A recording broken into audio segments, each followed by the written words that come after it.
Selamat datang. Apakah ada perlu sesuatu yang perlu saya sampaikan? Ya, gini Mo. Pertanyaan pertama, ini berkenaan dengan spiritualitas Romangun. Jadi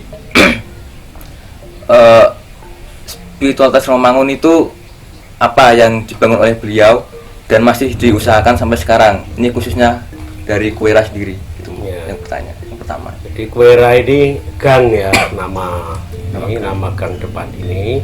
Tapi karena di rumah Romomangun di Gang Kuwera, lalu disebut di sini disebut rumah Kuwera atau pasturan Kuwera, atau dulu disebut sebagai kantor Kuwera.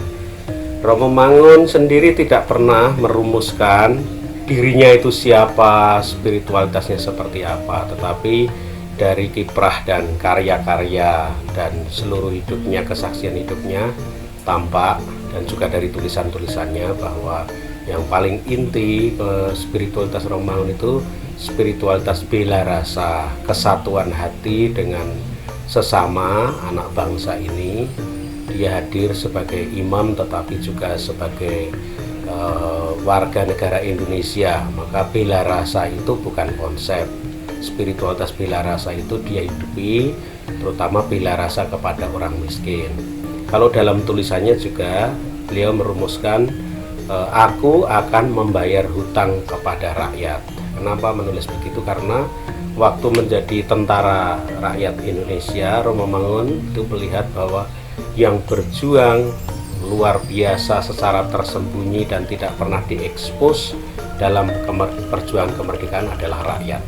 Merelakan hidupnya, merelakan harta bendanya. Kalau tentara ada musuh itu bisa melarikan diri, rakyat tidak bisa, ya ada di situ. Sementara mereka yang memberikan makan kepada tentara itu rakyat. Maka Romomangun setelah kemerdekaan mencetuskan impiannya, aku akan membayar hutang kepada rakyat. Maka seluruh hidupnya akan diabdikan, terutama membela orang-orang miskin, rakyat Indonesia supaya hidup merdeka. Maka selain spiritualitas tadi bela rasa itu dia maknai sebagai kesatuan hati dengan rakyat, terutama yang miskin, yang menderita. Kemudian beliau mengatakan Kalau bahasa lainnya itu ya bela rasa itu artinya mancing ajur ajer, hidup bersama rakyat, belajar dari rakyat. Di sana bukan untuk membantu menolong rakyat mengentaskan kemiskinan, bukan. Romo Mangun ingin menjadi saudara, belajar dari rakyat yang berjuang. Itu yang beliau hidupi. Dan bela rasa serta kepedulian itu yang ditanamkan pada masa-masa akhir hidup Romo Mangun melalui pendidikan. Maka Romo Mangun mencetuskan pemikiran tentang pendidikan kemerdekaan. Anak-anak perlu memekarkan diri, hidup dalam bela rasa, solidaritas, dan kesetiakawanan yang kuat satu sama lain sebagai warga Indonesia yang mensyukuri kemerdekaan ini. Itu secara garis besar. Lalu yang juga penting, Romo Mangun belajar dari orang miskin itu, kita perlu mengembangkan spiritualitas manusiawi yang ia sebut sebagai nggiwar. Nggiwar itu artinya orang tidak hidup dalam kemapanan, tetapi berani melompat dari posisinya supaya bisa bela rasa dengan orang-orang lain, orang miskin. Maka Romo Mangun waktu itu tinggal di Code dalam rangka pilihan nggiwar. Dia bukan imam yang mainstream.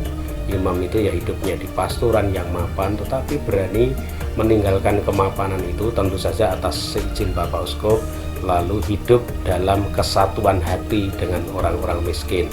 Dan di sanalah mengembangkan spiritualitasnya, karya-karya kerasulan atau perutusan sosialnya, kesaksiannya sebagai imam, karya-karya sastra, dan pada akhir masa hidupnya pendidikan yang sekarang ini kami teruskan, tentu saja dikontekstualisasi sesuai dengan kondisi situasi zaman ini. Bela rasa atau solidaritas, kesetiakawanan, nggiwar, kesatuan hati dengan orang miskin. Itulah spiritualitas Romo Mangun sebagai imam projo. Gitu. Ya, Mo. Kemudian yang kedua, Mo, apa yang membuat Romo Mangun itu sangat memperjuangkan hak-hak orang miskin dan juga pengembangan manusia, dan juga ini, Mo, menurut Romo Mangun itu pribadi manusia yang ideal itu seperti apa gitu, Mo? Ya, sekali lagi Romo Mangun itu tidak pernah menempatkan diri sebagai teolog. Ketika ketemu para teolog di Kendungan, dia selalu mengatakan, saya itu temannya orang miskin, saya itu sahabat orang miskin, sahabat kaum duafa lah.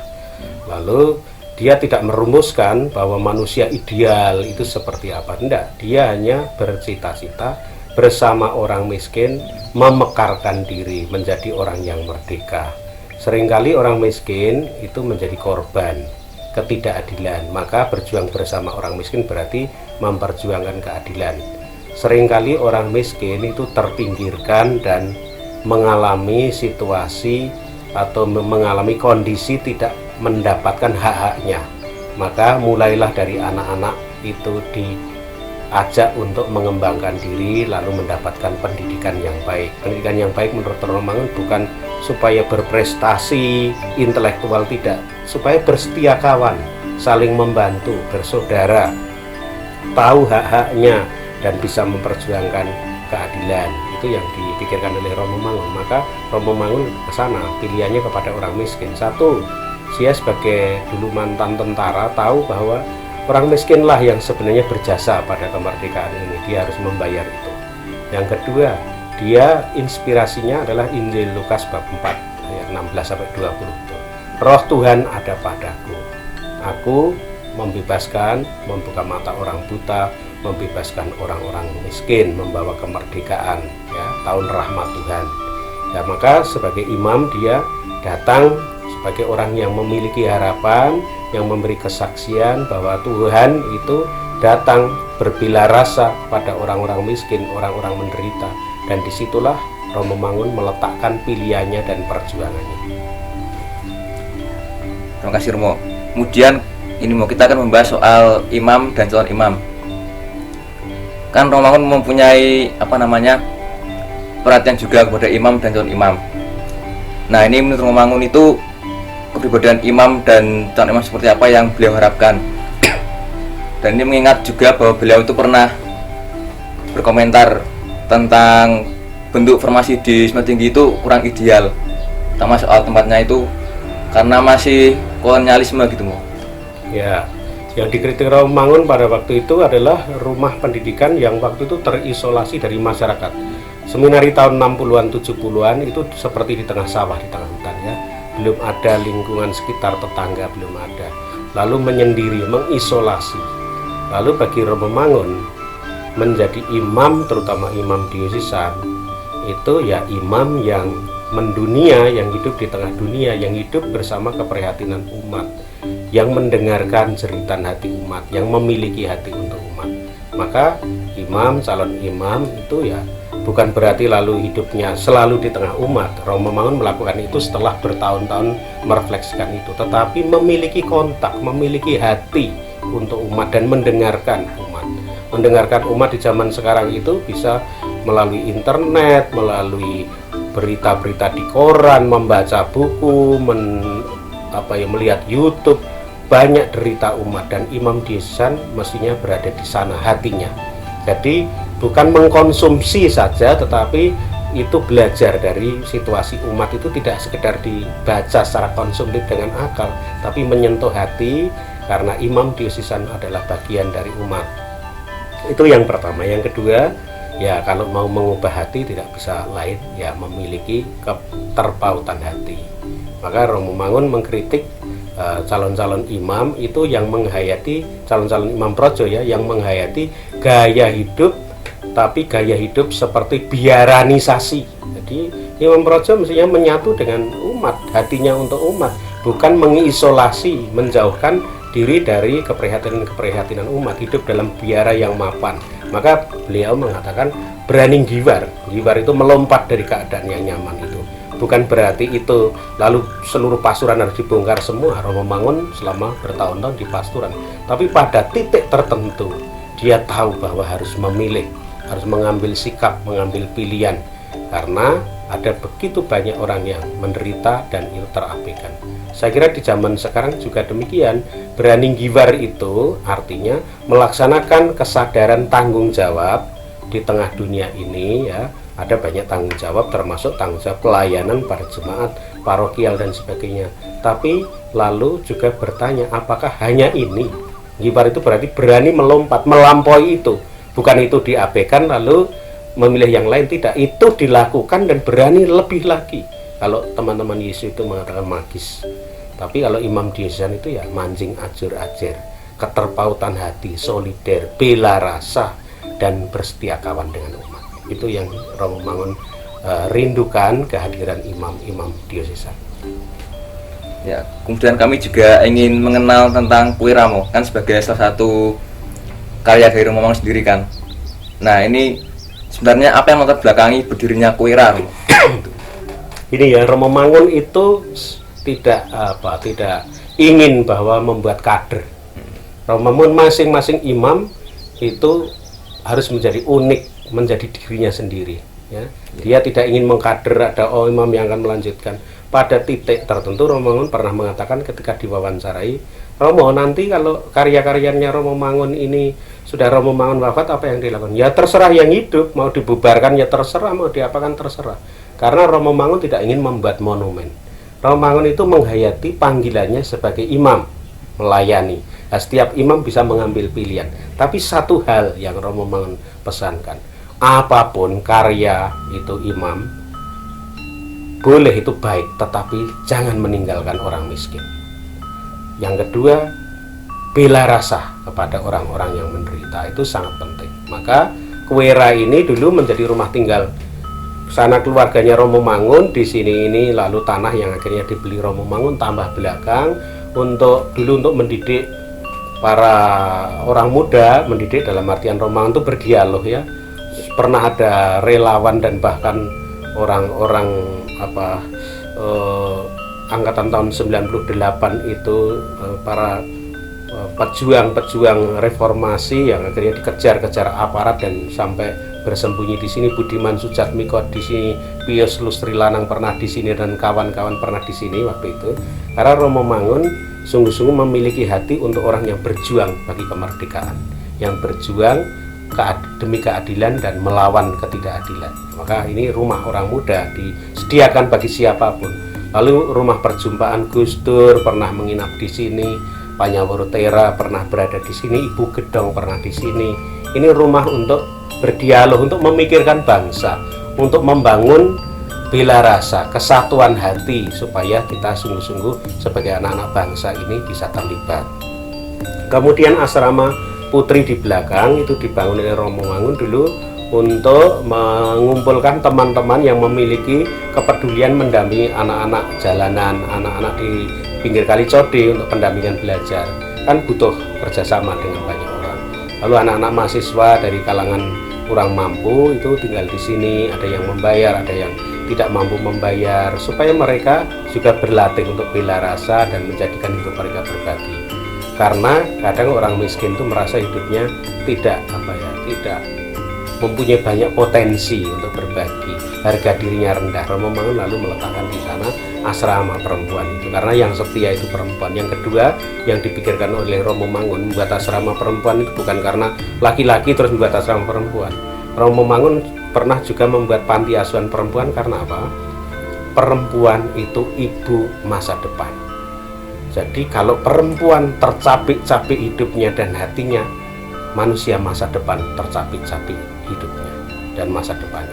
Maka perempuan harus percaya diri, terdidik, bahagia, dan mempunyai martabat. Perempuan perlu cerdas. Bahkan pernah mengatakan kalau laki-laki itu sedikit pencoleng terserahlah itu, tapi perempuan tidak bisa, karena perempuan adalah ibu masa depan. Perempuan yang tidak bahagia, masa depan anak-anak bangsa tidak bahagia. Maka itu yang dirintis ya, lalu mendampingi anak-anak perempuan dalam rangka itu.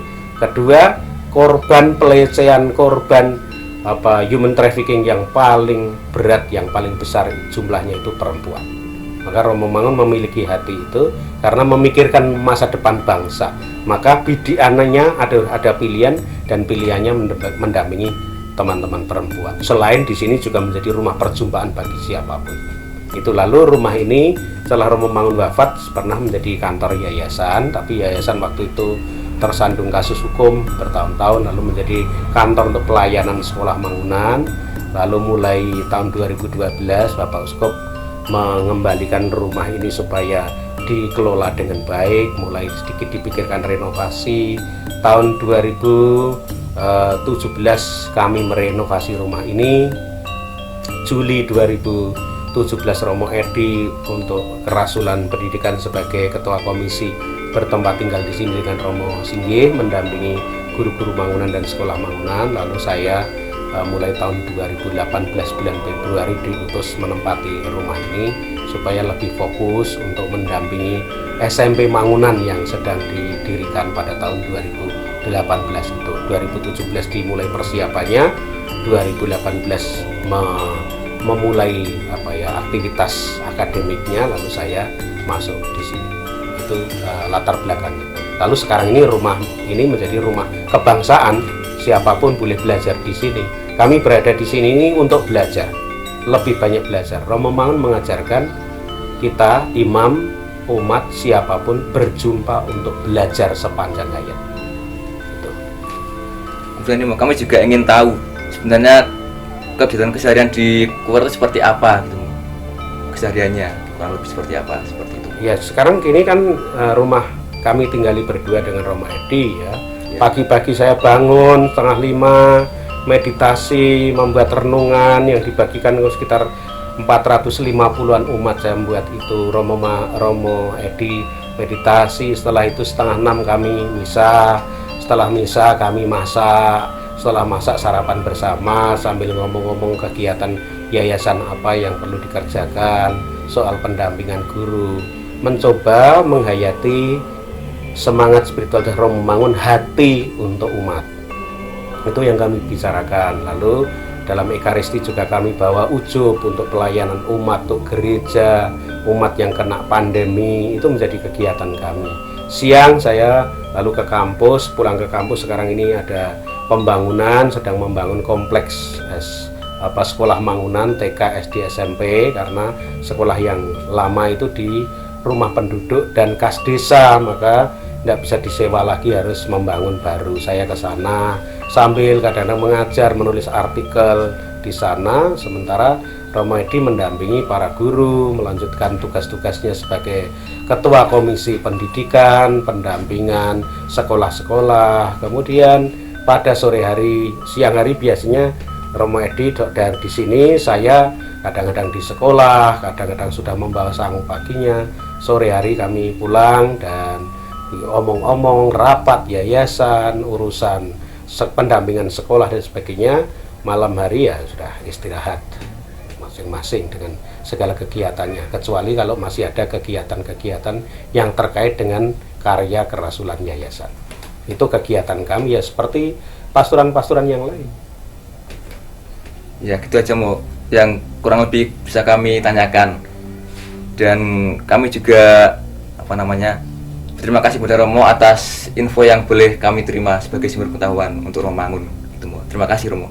Terima kasih, semoga para frater juga bertumbuh mekar seperti semangat Romo Mangun, belajar dengan gembira, memekarkan diri, memiliki hati, lalu bela rasa kepada umat, karena itu kekuatan. Kalau kita memiliki hati untuk umat, lalu bela rasa semakin kuat, itulah kekuatan hidup kita, kekuatan panggilan kita.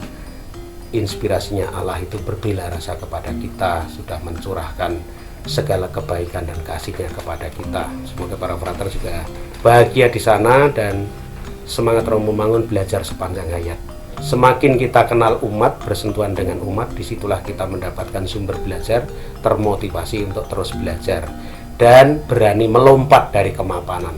Yang Romo Mangun sebagai semangat penggibar, tidak hanya puas terhadap gerakan mainstream, hidup yang itu-itu saja, yang rutin.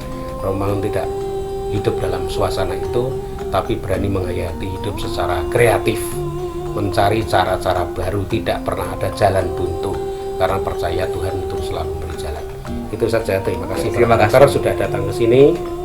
Rumah Kuera yang asing bagi banyak imam di Diocesan Keuskupan Agung Semarang, mungkin banyak frater juga tidak mengenal, mungkin kenal kehebatan Romo Mangun, tapi mungkin belum kenal secara mendalam apa pergulatan Romo Mangun dan bagaimana Romo Mangun hidup di tempat ini sebagai manusia biasa.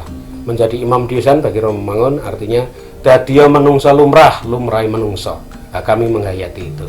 Ya ikut ronda, ikut rapat RW, RT, lalu kerja bakti bersama rakyat, tetapi kami juga menghayati, tahu bahwa panggilan kami sebagai imam yang menghayati imamat kami dalam rumah ini. Itu saja, frater, terima kasih. Ya, terima kasih Romo.